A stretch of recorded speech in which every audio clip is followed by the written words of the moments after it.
Olivia de Havilland walked into court in 1943 knowing that Hollywood would never forgive her. Her co-stars whispered behind her back, calling her a traitor.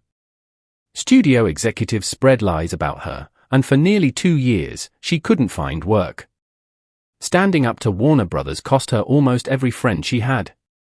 This is the true story of how America's sweetheart became one of Hollywood's most controversial figures. Olivia de Havilland was born on July 1, 1916, in Tokyo, Japan. Her parents, Lillian Augusta Roos and Walter Augustus de Havilland, were British. Her father worked as a professor and patent attorney, while her mother had been an actress. A year later, Olivia's sister, Joan Fontaine, was born.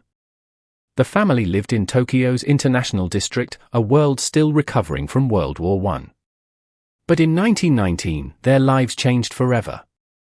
Lillian discovered that Walter was unfaithful, so she made the difficult choice to leave him. She took both daughters to California, while Walter stayed behind in Japan and remained distant for most of their lives. At first, they settled in San Francisco, but Lillian later moved them to Saratoga, a quiet town with a warmer climate that she believed would be better for her daughter's health. Olivia and Joan grew up without their father, and his absence shaped their childhood. Even as a young girl, Olivia showed determination. She loved reading and storytelling, small hints of the career that would later define her. Their last name, de Havilland, came from their family's roots in Guernsey, a small island in the English Channel. That British heritage gave Olivia a sense of identity as she tried to find her place in America. In 1924, when Olivia was 8 years old, her mother remarried.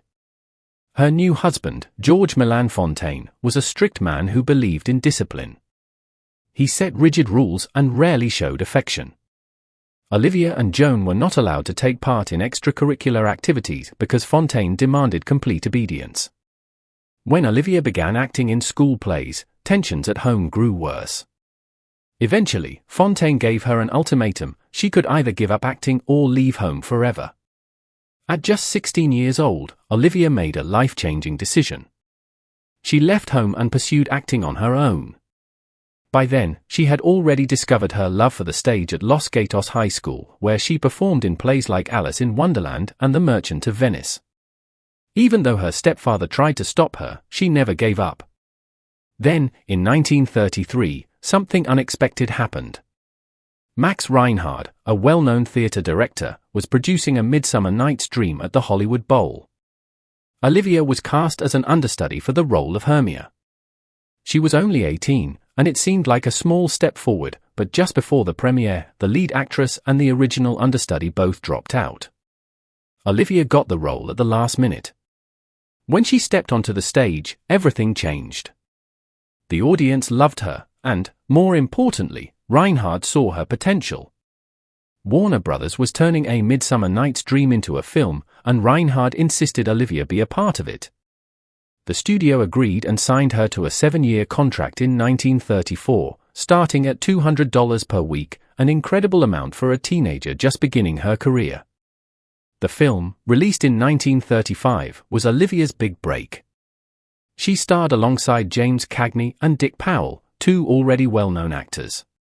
But Olivia wasn't just another newcomer; she had a natural presence on screen, and her performance stood out. It was the start of something much bigger. Her real breakthrough came later that year with Captain Blood, a bold move by Warner Brothers during the Great Depression. The studio took a risk by casting 2 relatively unknown actors, de Havilland and Errol Flynn, in the lead roles. She played Arabella Bishop, the spirited niece of a Jamaican plantation owner, opposite Flynn's Peter Blood, an Irish doctor-turned-pirate. Filming took place from August to October 1935, and when the film premiered on December 28, it was a hit. It earned 4 Academy Award nominations, including Best Picture. The film introduced de Havilland's charm and elegance to audiences, making her a rising star. Her chemistry with Flynn was undeniable, and they became one of Hollywood's most beloved on-screen duos, starring in 8 films together. Their next major success was The Adventures of Robin Hood in 1938, a technicolor spectacle that became an instant classic. Olivia played Maid Marian, a role that could have been just another damsel in distress. but she brought intelligence and bravery to the character, making Marion much more than a love interest. Despite her success, Olivia felt trapped. She was always cast in the same roles, the elegant, supportive woman standing beside a heroic man. While audiences adored her in these films, she wanted more. She longed to play characters with depth, ones who truly drove the story forward. That opportunity finally came with Gone with the Wind in 1939. Warner Brothers loaned her to producer David O. Selznick, allowing her to play Melanie Hamilton. It was a major shift from her usual roles. Melanie wasn't glamorous or attention-seeking, but she had a quiet strength that made her unforgettable. Olivia's performance added warmth and resilience to the character, making Melanie far more than just Scarlett O'Hara's gentle friend. The film premiered on December 15, 1939, and became one of the most successful movies of all time. Olivia earned her first Academy Award nomination for Best Supporting Actress. Although the award went to her co-star Hattie McDaniel, who made history as the first Black Oscar winner, the nomination proved that Olivia was capable of much more than the typical love interest roles. After Gone with the Wind, she no longer wanted to be just the sweet girl in films that revolved around men. She wanted challenging, complex characters. But Warner Brothers wasn't interested. They continued offering her the same types of roles, and she had enough. If she wanted change, she would have to fight for it. In 1943, Olivia de Havilland changed Hollywood forever by suing Warner Brothers. At the time, studios had complete control over actors' careers, signing them to long-term contracts and deciding which roles they could take. Olivia had been under contract with Warner Brothers since 1936. It was supposed to last 7 years, but every time she refused a role or got sick, the studio would suspend her contract, meaning she could never truly be free. By 1943, she had already worked for 7 years, but Warner Brothers claimed she still owed them time. Olivia decided to fight back. On August 23, 1943, she filed a lawsuit against the studio, arguing that suspension should not extend the 7-year limit under California labor laws. The legal battle lasted over a year. Warner Brothers blacklisted her, warned other studios not to hire her, and tried to ruin her career. But Olivia refused to back down. On December 8, 1944, the California Court of Appeal ruled in her favor. This ruling, known as the de Havilland Law, put an end to studios trapping actors in endless contracts. Winning the case came at a high cost. Olivia spent a fortune on legal fees and was out of work for nearly 2 years. Many believed her career was over. But in 1946, she proved them wrong. She signed with Paramount and starred into Each His Own, winning her first Academy Award for Best Actress. 3 years later, she won again for The Heiress, proving that she was one of the most talented actresses of her time. Her fight against Warner Brothers made her a hero to many actors who had been trapped in unfair contracts. Even her sister, Joan Fontaine, admitted Hollywood owes Olivia a great deal. But not everyone supported her. Studio executives saw her as a troublemaker, and some actors distanced themselves from her. However, in the end, she changed Hollywood forever. Olivia de Havilland and Errol Flynn had a deep respect for each other, but over time, their relationship became strained. Olivia grew tired of always playing the same kind of roles in Flynn's adventure films.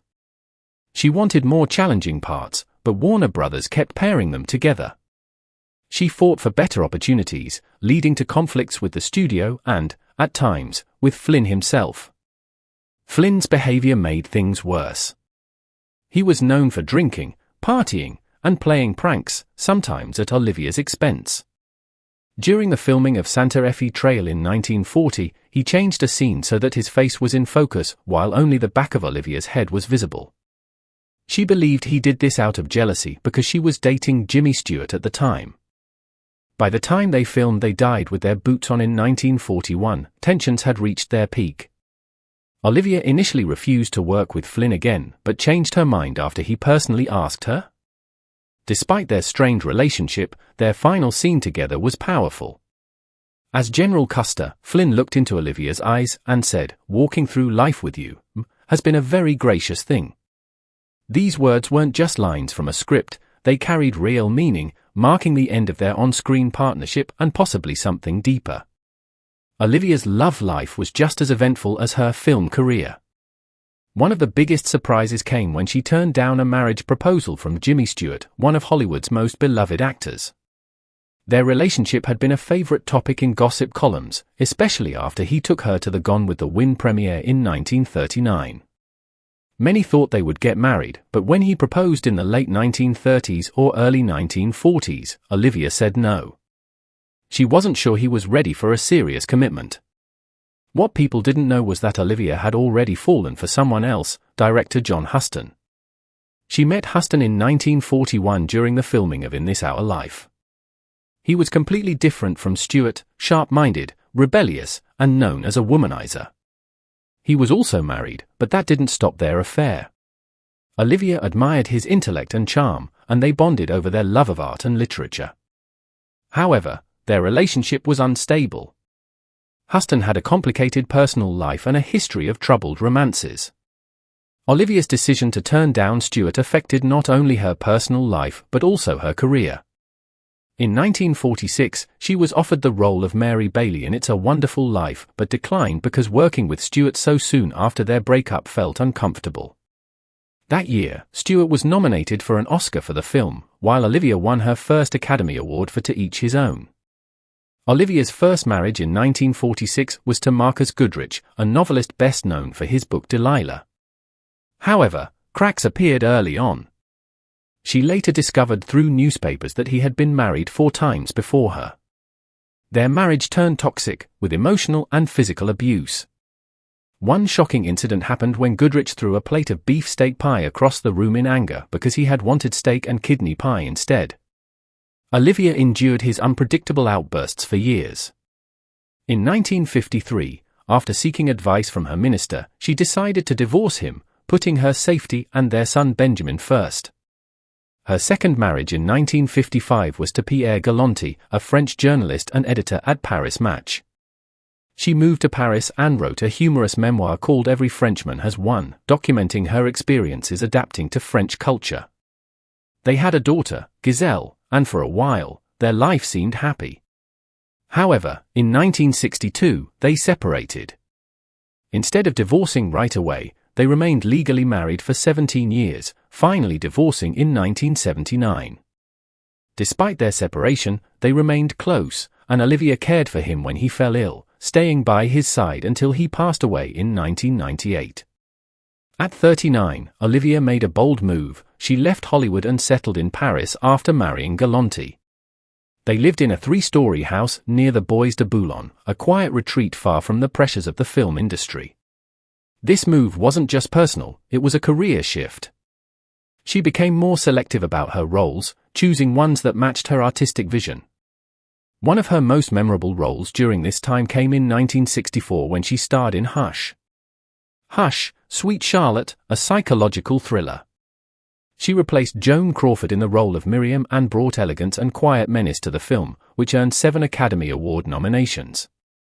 This role was a turning point, proving that she could take on complex, darker characters instead of just playing romantic leads. Living in Paris allowed Olivia to embrace European culture, learn French fluently, and attend prestigious events like the Cannes Film Festival. By the 1970s, Hollywood was shifting towards younger actresses, but Olivia wasn't ready to step away. She transitioned into television and theatre, finding new ways to showcase her talent. In 1986, she starred as Dowager Empress Maria Fyodorovna in Anastasia, The Mystery of Anna, a TV miniseries that earned her widespread acclaim. Television gave her opportunities that Hollywood no longer offered to actresses of her generation. She also returned to theatre, performing in Broadway productions like Romeo and Juliet and Candida, proving her range beyond film. Her move to television and theatre also allowed her more time for family. She raised her children, Benjamin and Giselle, while balancing her career. Unlike many of her peers, she managed to maintain both a successful career and a stable personal life. Even after retiring from acting in the late 1980s, her legacy continued to grow. In 2017, at the age of 101, she received one of the greatest honours of her life. Queen Elizabeth II named her a Dame Commander of the Order of the British Empire. Because of her age, she couldn't travel to London, so the honor was presented at the British Embassy in Paris. Over the years, she received many awards, including the National Medal of Arts from President George W. Bush in 2008 and the Legion of Honor from French President Nicolas Sarkozy in 2010. Olivia and her sister, Joan Fontaine, both became Hollywood stars, but their relationship was filled with tension. Born just 15 months apart, they competed from childhood. Joan always believed their mother favored Olivia, which led to resentment. Their rivalry continued into adulthood. In 1942, they became the first siblings to compete for the Best Actress Oscar, Olivia for Hold Back the Dawn and Joan for Suspicion. Joan won, but instead of celebrating together, their tension grew. When Olivia later won an Oscar in 1947 for To Each His Own, she ignored Joan's attempt to congratulate her. Their feud lasted for decades, with brief moments of reconciliation, but they never fully made peace. When Joan passed away in 2013 at the age of 96, Olivia released a brief statement but maintained she had never been the one to start the hostility. In 2017, Olivia sued FX Networks over her portrayal in Feud, Bette and Joan. The series depicted her as someone who spread gossip and used harsh words, which she denied. She argued that FX had used her name and likeness without permission, but in 2018, the court ruled in favor of FX, citing First Amendment rights. The U.S. Supreme Court refused to review the case, marking a disappointing end to her legal battle. On July 26, 2020, Olivia de Havilland passed away peacefully at her home in Paris at the age of 104. Tributes poured in from around the world. The Academy called her an immeasurable talent, while actor Jared Leto described her as a class act. Her passing marked the end of an era, but Olivia de Havilland was more than just a star from Hollywood's past. She was a trailblazer who fought for better roles, challenged unfair contracts, and shaped the industry. Her films, legal victories, and strong spirit continue to inspire generations of actors and audiences alike.